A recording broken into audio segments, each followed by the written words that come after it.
Risotto parfait, crémeux et au chorizo, ou plutôt au chorizo italien, le spianata picante. C'est une charcuterie que j'adore utiliser pour le risotto et vous allez voir, c'est pas si compliqué que ça. On va ciseler une belle échalote qu'on va faire revenir dans un bon gros morceau de beurre, puisque c'est ce beurre qui va apporter la gourmandise à notre risotto. Et une fois que cette échalote est bien revenue, on va y ajouter notre riz. Je vous conseille d'ailleurs d'utiliser du bon riz à risotto, le riz Carnaroli par exemple, qui est très bien, il va tenir la cuisson et surtout il va avoir une bonne mâche en bouche. On va sur le côté également faire un bouillon. Alors personnellement, j'utilise du fond de veau, une cuillère à café de fond de veau dans 75 centilitres d'eau. Alors en général, on recommande 3 fois le poids du riz en eau, mais personnellement, j'y mets un peu plus de bouillon parce que j'aime que mon risotto soit crémeux. Donc ce qu'on va faire, c'est qu'une fois que le riz a bien nacré dans notre beurre et nos échalotes, on va venir y rajouter un bon verre de vin blanc, un blanc sec de préférence, et on va laisser réduire un petit peu. Une fois que c'est fait, on va venir ajouter notre bouillon de veau.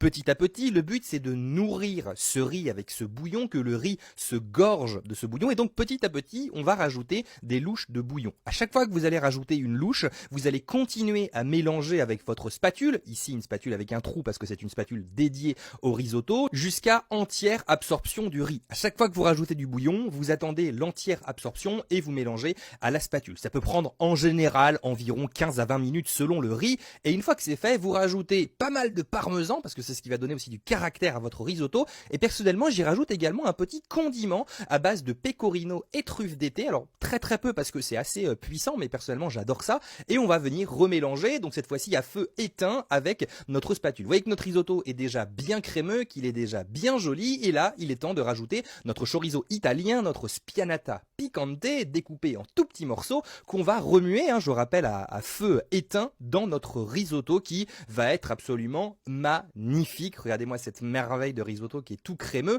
On prend une assiette à risotto, c'est une assiette avec un fond légèrement incurvé pour pouvoir y mettre suffisamment de quantité. On le sert dedans, on va l'égaliser avec une petite cuillère. On y rajoute du poivre en topping. On rajoute aussi un petit peu de parmesan pour la gourmandise. On vient ciseler un peu de cébettes, on le met par-dessus. Ça rajoute à la fois de la verdure mais aussi du croquant, surtout en bouche. Ça apporte énormément de croquant et de goût. Et il ne reste plus qu'à taper dans notre risotto pour faire plaisir à qui vous voudrez, ou même se faire plaisir à soi-même, évidemment.